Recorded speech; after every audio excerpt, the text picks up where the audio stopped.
Hello, I'd like to welcome you to this BFI at Home discussion of the work of the great Austrian filmmaker Michael Haneke.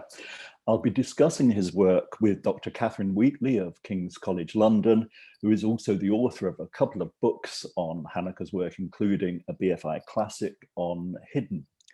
So, Catherine, I'd like to ask you now, let's talk about what that distinctive vision was. What made Haneke so special at that time? It's wonderful, isn't it, to be sort of sitting here talking about his work from this vantage point, because in some ways he wasn't this kind of overnight success in the same way that, your Tarantinos might be, but he very much built up this body of work over time that's remarkably consistent in its thematic and its stylistic tropes. So we see over and over again kind of family dysfunction, intergenerational conflict, the suppression of guilt, the role of media in kind of stultifying our ability to empathize with others and engage with politics. And stylistically, he's incredibly precise and controlled and ascetic. And his films are utterly traumatizing, I think. We don't very rarely walk out of a Haneke film feeling warm and cozy. But so much of how that works is to do with our imagination. Violence tends to occur largely off screen, and we hear as much as we see any kind of sufferings or punishments that are meted out. And I think actually it's one thing that's not discussed enough is how wonderful his use of sound is, and hopefully we'll see that in some of the clips we'll be discussing today. Indeed, yes. I mean, he told me once that one of his favorite filmmakers was Robert Bresson, who of course is famous for his use of sound. And I think also another great favorite of Haneke was Abbas Kiarostami, the great Iranian filmmaker, who also liked to have people imagine things. Kiarostami used to say, people need to complete the film themselves with their imagination. They need to engage with the film. And that's also extremely true of Haneke, right from the beginning, not only in his first feature, The Seventh Continent, and you've said, you don't come out of a film feeling very good. Well, his first theatrical feature is about a family that decide to commit suicide. Yeah. And he's starting it from a fairly dark point, and he then gets a bit darker as the films go on. And I suppose the film that really broke him internationally was Funny Games, which, as you say, it doesn't show violence, or only once does it actually show violence, but we're almost oppressed by the threat of violence and the effects of violence in this film. It's an extraordinary film. And actually, a lot of people, because of that film, came to think of Haneke as a provocateur. Would you agree with that assessment? Yeah, I absolutely would. One should always be wary, I think, of taking director's statements too much at face value. And Haneke in particular, I think, plays a marvelous game with the media. But he has said on various occasions that anyone who isn't in need of the education that his films can provide would simply leave the theatre. And I show Funny Games to my students. I've actually just shown it to my current second year crop a couple of weeks ago. And it's amazing to me how every year it really galvanizes them. I think particularly if you're a cinephile, the way in which he is able to play with genre convention and the suspense genre in particular with Funny Games, kind of really drawing on our expectations and pulling us into the film and then whipping the rug out from underneath us at certain key moments, either by very aggressive devices where we see direct address to the camera, for example, or these moments of violence that we've been anticipating for such a long time, but also through his use of dead time and consequence. And I think this sense of reframing the actions that we see on screen as something that really do matter at times. So we start asking ourselves, what is it that we want to be watching and why? Yeah, it's interesting, isn't it, that you mentioned genre. And he does play with genre, but he's also very much a Brechtian. And he's always reminding us that we're watching a film, that we're watching some artifice. And that's particularly true in Funny Games, where we do have people addressing the audience directly by talking straight to camera. But it's also there in films like 71 Fragments of a Chronology of Chance, which is literally 71 scenes and separated by black film. We have to work out what this chronology of instance that we're watching, what it adds up to, what is it that connects them. So he's always asking us to become part of the film in a way. Yeah, absolutely. And I think about, in a way, one could divide his films into three kind of loose categories.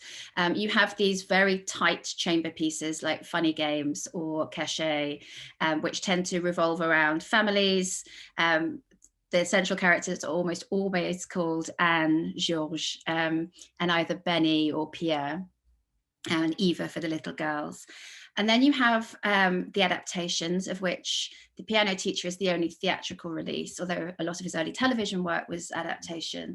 And then you have these much more kind of puzzle-like films, which weave across various sections of society, and 71 Fragments is the prototype of that. But I think Code Unknown is another really great example of how he plays with genre actually in that as well. And there are a couple of scenes of suspense where we engage with the suffering of the heroine, which is Juliette Binoche, in a really intense manner in a very short space of time. But in addition to Juliette Binoche, we have all sorts of unknown actors from all sorts of different geopolitical backgrounds. And we're constantly having to sort of scrutinize the image to see what's real and what the status of the image is, and who's playing at doing what, but also to work out how these different characters relate to one another, if indeed they do.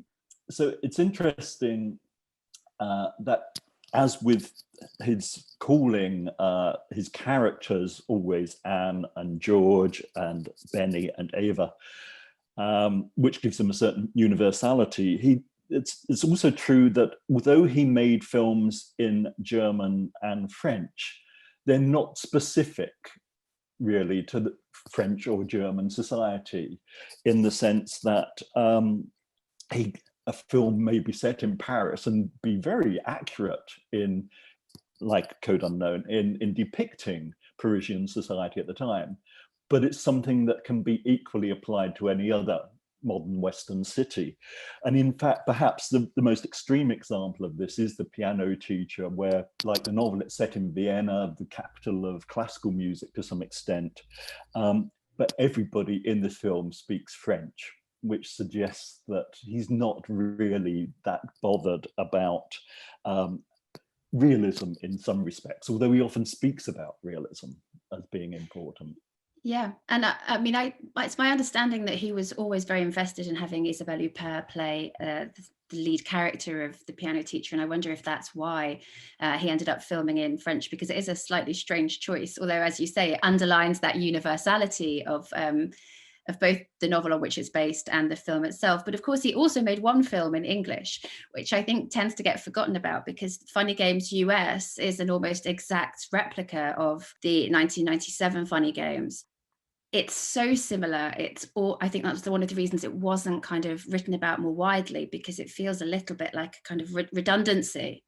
But it just goes to show how absolutely you can map on that kind of middle-class bourgeois society and all of the trappings that kind of surround it onto a certain middle-class white Anglo-Saxon Protestant American lifestyle, and that, you know, we talked about people watching films, but I think consuming films is also a really important way of thinking about it. And he is very critical of kind of a certain culture of capital and the bourgeoisie across almost all of his films.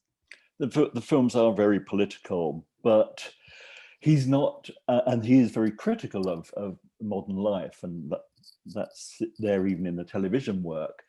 But what's interesting is that he doesn't exempt himself from that criticism, and in fact, in conversation, but also in the films, I think you can tell that he's not exempting himself. He's just saying, this is how things have become. Yeah. And I think you see this a lot in Happy End, actually. It's one thing we haven't really mentioned is how funny some of his films are. And they're very darkly funny. And I think you have a sense that he's poking fun at us, but he's doing that with a kind of wry gaze at himself at the same time. Indeed. Anyway, I think what we should do now, because we've spoken about his early work, is move on to the film which really sort of was a breakthrough film, even more than The Piano Teacher, which is Hidden or Caché, starring Juliette Binoche and Daniel Auteuil. On se retrouve dans 15 jours pour une nouvelle table ronde. D'ici là, bonne lecture et merci d'être de plus en plus nombreux à nous regarder. Bonsoir. S'il vous plaît, personne ne se lève pendant le générique. Non, je suis désolé, mais c'était tout à fait sympathique qu'on a vu avec votre éditeur. Merci à tous.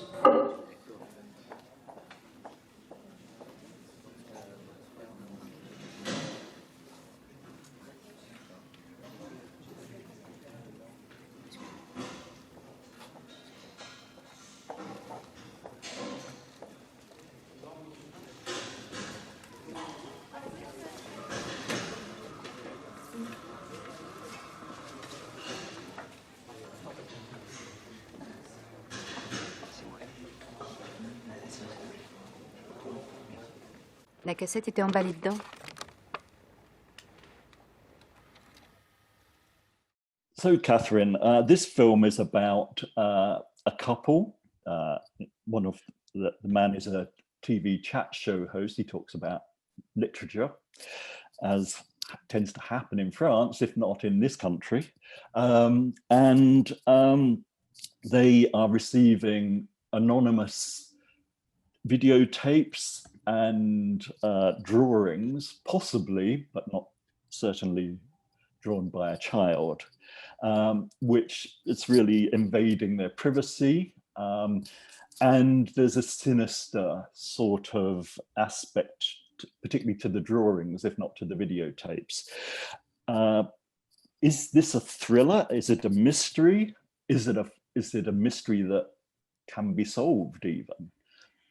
I mean, I love this clip. I was so pleased that you chose it. And I think it speaks exactly to what I think is going on within Hidden, because yes, nominally the film's narrative revolves around the mystery of who is making these surveillance tapes, which are filmed from very strange angles and sort of almost impossible. So coming back to those comments about Haneke not always being invested in realism, I think Caché is a very good example where if you poke it, you know, the realism doesn't really stand up. And I think that's very deliberate. But what the film is really interested in is questions of mediatization and different kinds of film, and how the moving image can prompt us or move us or implicate us in what it's showing us. And so the film isn't really interested in the question of who's sending these tapes ultimately, I think, but about the relationship between any given set of images and its maker and its victims or its consumers. And I think you see this in this clip so beautifully we start in a television studio, which is lined with these blank books that have no titles on them, where we're watching a conversation that sort of very abruptly ends. We then move into Georges and Anne's flat, which is lined with almost exactly the same kind of setting of books. This time the books, you know, do appear to be real books, but they're absolutely swamped by this giant television and sound system that he has in front of them. And we don't see them using those books or picking them up at all during the film, but we do see them repeatedly returning to the television, although they're not really watching the television either. And it was really striking to me that what's playing on the background in that clip is to do with the 2003 SARS pandemic, so quite timely from that sense. And so there's these sort of constant circulating filmic layers of video, television, surveillance footage. It's not always easy to tell which is which. Again, in that clip, you have that lovely moment where the film suddenly starts to flicker and rewind and scroll back, and we realize that we're watching a video at the same time. And this is, it's a recurrent theme. It's not present within all of his work. It's there within Benny's Video and Funny Games, and later in Happy End, where we see the protagonist constantly kind of using her mobile phone to film things. And I think the thing that makes Keshe in particular so rich is the fact that we can't always tell what we're looking at and why. And so much of the work that we have to do as the viewer is to try and unpack these different types of images and camera angles and try and work out what on earth is going on. Absolutely. I mean, the film starts very famously with a static shot of a house and some parked cars. And nothing seems to be happening. We watch this throughout the credits, and then eventually we hear voices which are completely disembodied. And only after a while do we realize that there are people watching what we're watching and discussing it. It's interesting in the clip we've just seen that we see Anne and George watching another tape that they've been sent. But for a moment, you have a shot of a boy's face looking at the camera, which is not in the tape that they're watching. It cannot be in the tape they're watching. But we don't know what it is. We, the viewers, don't know what it is. Later on, we can work out what it may have been. It may have been a memory or a piece of imagination on the part of George.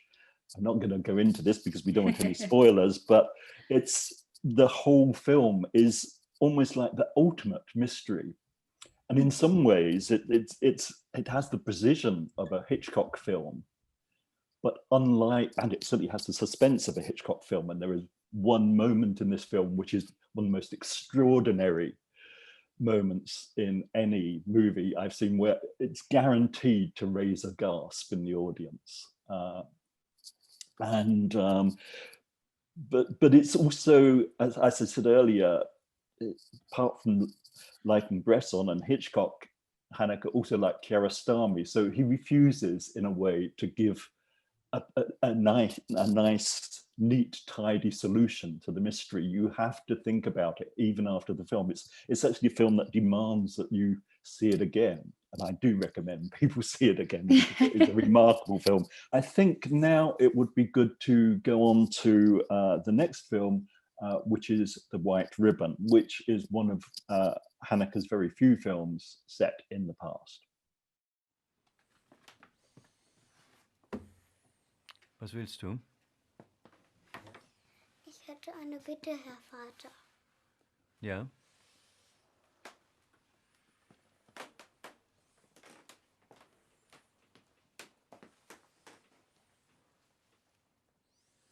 Ja? Ich habe ihn gefunden.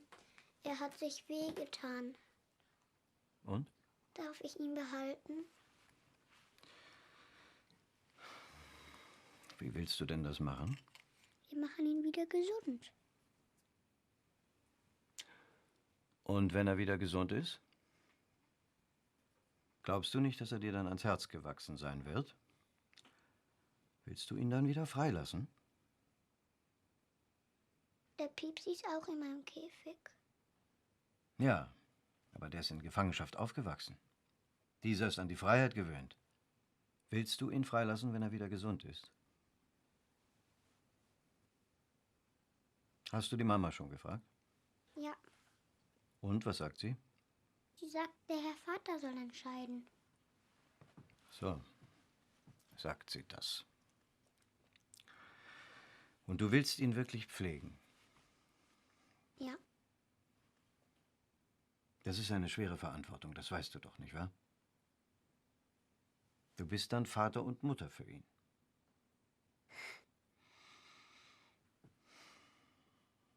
Dann werden wir deinem Patienten wohl einen Käfig suchen müssen. Warst du es? Oder warst du es nicht? Was soll ich jemand gesehen haben? Na und? Die sollen froh sein, dass ihre Köpfe noch dran sitzen.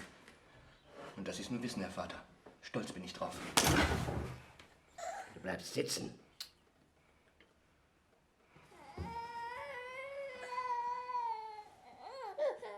Was hast du gedacht dabei? Hm? Sag mir's. Los, sag mir's. Sie wissen es, Herr Vater. Wegen deiner Mutter.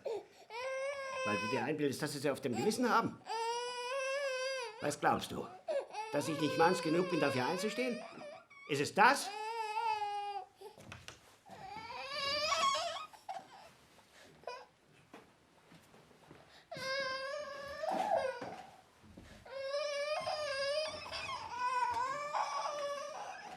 Hast du dir einmal überlegt, was dein Verhalten für die ganze Familie bedeuten kann? Wenn Frieda ihre Stelle verliert, mit der sie uns das ganze Jahr über Wasser hält. Wenn wir nicht mehr arbeiten dort können im Sommer. Hä? Du willst heiraten und in 2 Jahren den Hof übernehmen? Und von was willst du alle hier ernähren? Ohne die Unterstützung vom Gut. Hä? Und woher weißt du, dass sie schuld sind? Woher wissen Sie, dass Sie unschuldig sind? Ich weiß es nicht. Aber ich weiß auch nicht das Gegenteil. Firstly, is it a film about Germany? I think the answer is probably it is and it isn't, or it is a film about Germany, but it's not just a film about Germany. I mean, it feels incredibly steeped in German tradition, and not just in terms of the setting. So this historical setting, it's the first of Haneke's films not only to have a voiceover, but not to have a diegetic TV screen in it anywhere. There's very little of this kind of media critique that I love so much in his other work. And it has commonalities with works such as Edgar Wright's Heimat. I mean, it was originally planned as a 3-part television serial, in fact, but also with those literary antecedents such as Joseph Roth, and Kafka, both of whose work Haneke has adapted, and with, I think, Friedrich Dürrenmatt. He goes back to German actors. The look is incredibly kind of, again, steeped in German artistic traditions. And so it's very hard to think of it as anything other than German from that sense. And I think even the fact that it has this subtitle, A German Children's Story, seems to place it in some kind of mythical, historical space. But again, what he's primarily concerned with is these secrets that we keep and our inability to face up to our own actions. And I mentioned, generational conflict being something of an issue in all of his works, whether that's the kind of the teenage antagonists of Funny Games, or the youthful menaces that we see in 71 Fragments of a Chronology of Chance, and Code Unknown, or George's own son in Cachet, who's a very mysterious figure. But here, the kind of battle lines between the adults and the children within the film seem to be drawn very early on, and it's a film that I think that we are asked to watch from the point of view of the children. Like the camera almost sits at what would be an adult kind of shoulder height, as if it's if the children are watching us, I would say. And from that point of view, it extends far beyond Germany and is very much in the same kind of historical political mode as a film like Hidden. It is. I mean, basically, this is a film in which a northern German town, which seems to us very feudal in its setup. It's interesting that the characters are not generally given names. It's the pastor, it's the baron, it's the farmer, and what's really interesting is that we only discover about an hour into the film when this is taking place. And it's actually on the eve of the First World War.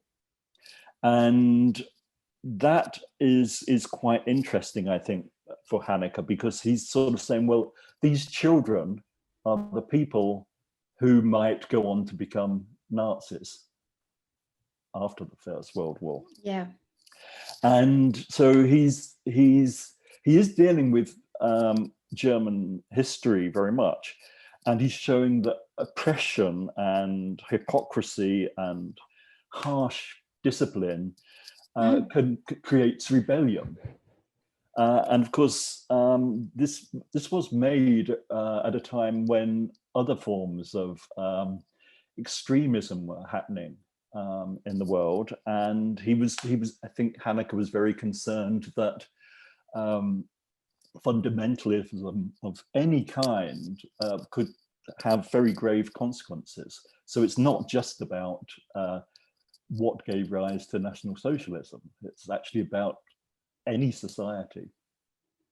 Yeah, and I think about, I mean, religion plays a very strong role in it, actually, in terms I hadn't necessarily thought about before, because so much of the shaming of the children comes through the figure of the pastor, who is the person who ties the titular white ribbon onto his children's arms, both as a mark of their innocence, but also as a reminder to them that they should be innocent. And he's horribly punitive of them. We see him here with his youngest child, who calls him Herr Vater. So there's still this idea that the children have to kind of refer to their parents in these incredibly formal terms. There's little warmth. In the second half of the clip we've just seen, we see another father hit his son. Later on, we'll see the steward beat his son almost to death. You know, there's a fear. And the responses seem disproportionate, but also I think past the difference between shame and guilt. We should feel guilty for acts that we have committed, but to shame someone is to kind of say something about their whole person in a way that doesn't really see them for who they are. And it's that kind of dismissal of another, I think, that Haneke finds so problematic, and that the white ribbon makes so uncomfortably clear. Yeah. Nothing is emphasized in this film. It's all very, very subtle, it seems to me. And it's dealing with daily life, really, despite the fact that these sinister things are happening. It's as interested in, as it were, the power structures of the society as it is in any individual characters.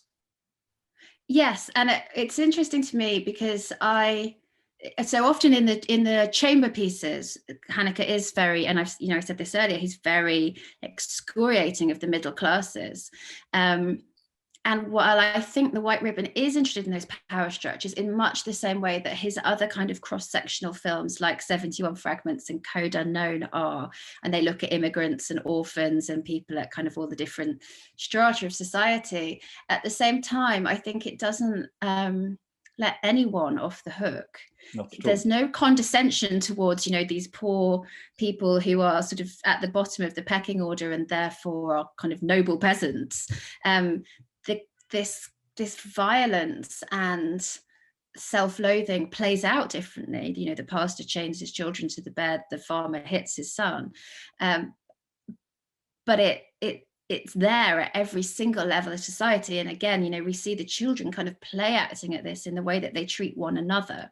They are both, nurturing in some ways, but also we see some instances of bullying, which seem to be almost this kind of mimicry of those power dynamics that play out at the adult level. And there is a line where one of them says, I'll punish the father's sins on the child. And they're particularly hateful towards the son of the Baron. They can't punish the Baron, but they can punish this, this beautiful blonde-haired child who's very effeminate compared to the village boys. And so we see how this becomes perpetuated in every direction. It's interesting that people often say, oh, Haneke's films are actually very cold. Well, I think some of the early ones were. But as time has gone on, I think the tenderness has grown, and he has allowed moments of warmth and love to come into his work. And in fact, I think this leads us on to our next clip, a film I always think should be called Love if we're in England, or Liebe, given that Haneke wanted it to be called Liebe, but of course the producers wanted to call it Amour because it gives the idea that it's a romantic love story. And so therefore the French title sounds most appropriate. Of course, it was nothing of the sort.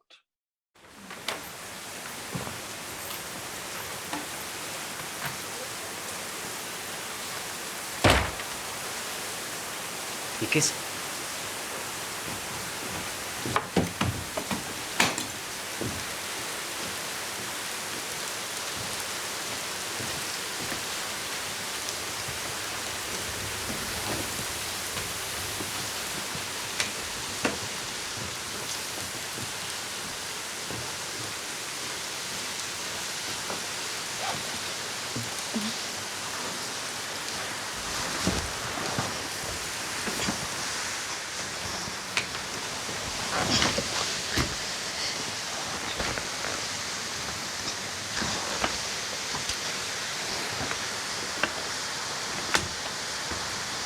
Pourquoi es-tu déjà de retour? Quelle heure est-il?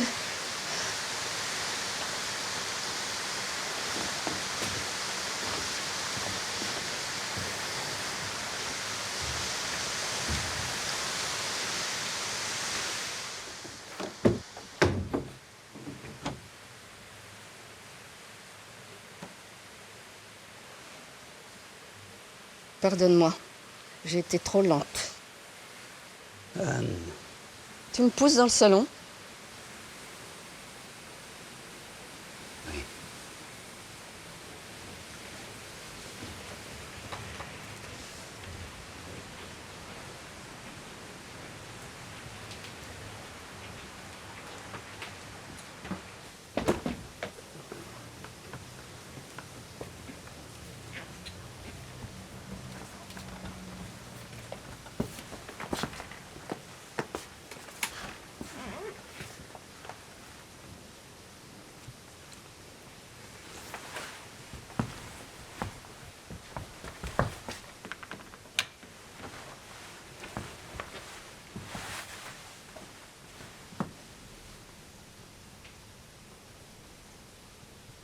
Tu es vraiment la spécialiste des surprises.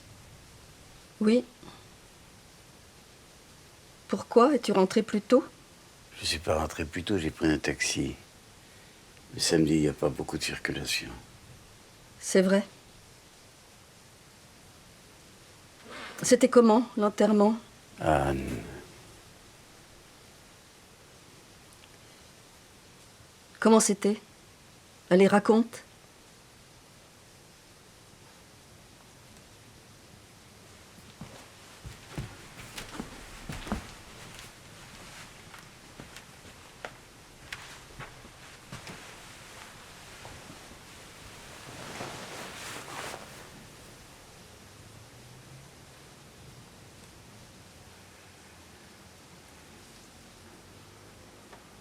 C'était plutôt bizarre.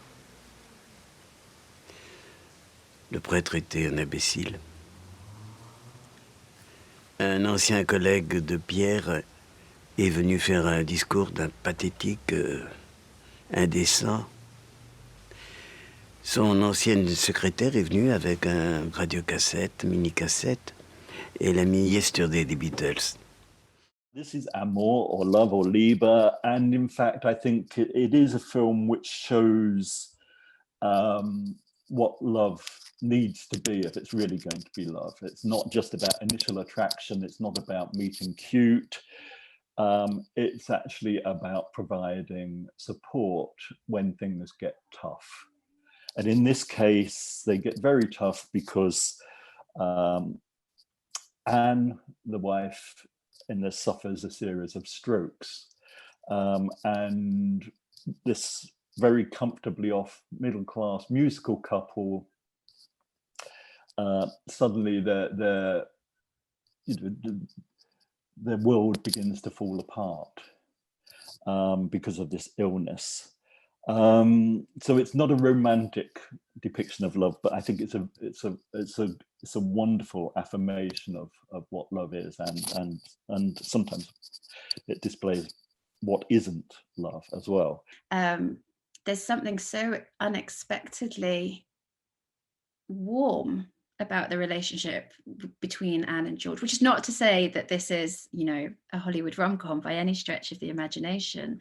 But the detail of what's involved in a long-term love, and the tedium and the banality and the effort. And I think Haneke is a great shower of effort, actually, and what has to go into, whether it's escaping from a pair of home invaders or whether it's helping your wife go to the toilet.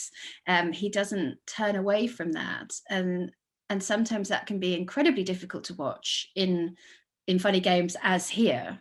There are some moments in which Anne is exposed to us, which it almost feels indecent to look. But I think it can also be a real gift to the audience. Indeed, I mean it's never sensationalist. He does show some very difficult moments, but briefly and at a distance. He doesn't, and the other thing I think about this film, as indeed The White Ribbon to some extent, is that, you know, there's no television in this film. And his style, his narrative style, that there are still ellipses, but his style has become much more classical in a way, and much more simple in The White Ribbon. And by simple, I don't mean simplistic, but he's sort of pared down his style to essentials, I think, by the time he's making The White Ribbon and Amour. Has he actually mellowed, do you think? I'm not sure if mellowed is the right word. It always feels to me that Hidden is the kind of maturation of his work, that there's a kind of formal experimentation, which tends to go between these various different types of film before up to Hidden. And then we sort of move into a kind of late style, and there seems an ease actually to his filmmaking, I think, after Hidden, in The White Ribbon and in Amour, and his ability to play with ellipsis, well, maybe play is not the right word, kind of manage ellipsis in really beautiful ways, comes to the foreground. Thinking about him getting her into the wheelchair, it's striking to me actually how much that is like this, the moment where Anne in Funny Games has to lift Georges onto the sofa. So there are elements of his earlier work that recur in Amour, but the other thing that struck me as you were talking was that this is so much more focused on this one relationship, and death is something that we don't look at. We tend to look away from it, and this unflinching gaze at it, she seems foolish. There's something embarrassing about it, not shameful and not guilt-making necessarily, but just very exposing. And I think the breakdown in communication that starts to take place between this central couple is really fascinating. So we don't see Anne's stroke take place. They're in the kitchen together. It's a very sort of intimate scene. It is very mellow, in fact, at that moment. It feels a bit like a neo-realist piece. And George goes over to the kitchen sink to do something. And while he's there, something happens to Anne. And when he comes back, she can't follow what he's been talking about. And so that rupture of communication, I think he says, Anne, what's going on? And then she echoes it saying, what's going on? Is as devastating, I think, as any of the much more violent acts that we see occurring in the earlier works. So I don't know if it's a mellowing so much as a tightening or a honing in on the ways that these devastations happen in all sorts of ways, that don't have to be quite as apocalyptic as some of the earlier work is. Yeah, I think it's an extraordinary film in so many ways, and it is an uncompromising film in many ways. It's very honest about illness. It's also another film in which the relationship between the generations is not perhaps what it might be. Isabelle Huppert plays the daughter of Anne and Georges, and I mean, she's certainly no monster, but the disagreements that George has with her about what they should do with her mother, or what they can do with her mother, is you know, he actually says, let's talk seriously about this. At one point, he loses his temper a little bit, and points out that, you know, the daughter isn't really confronting the reality of the situation as he is having to do. But it's certainly not a mellowing. I think it's just an incredibly profound film in terms of its honesty and its emotional sophistication. Yeah, and I think, you know, this is, in a way, it's the hardest sell of the Haneke films, because it is a film about two old people trapped in a flat, slowly dying. And so it's not sexy necessarily in the way that some of his other works can be sort of spun as, but it really is probably my favorite of all of his works, and I think just a masterpiece in so many ways. So I would urge everyone to watch it at least twice. Indeed, and yes, it's not sexy, but again, it won the Palme d'Or in Cannes, and, you know, deservedly so. Quite rightly. Okay, well, I think we've sort of run out of time, but I would like to point out that the three films we've mentioned, Hidden, The White Ribbon, and Amour, are all on BFI Player to watch, as I think is the US version of Funny Games. So if you want to punish yourself a bit, certainly go for the Funny Games. But if you really want to reward yourself, watch all of them. Thank you very much, Catherine. It's been great talking to you. Thank you for having me. And thank you all for watching.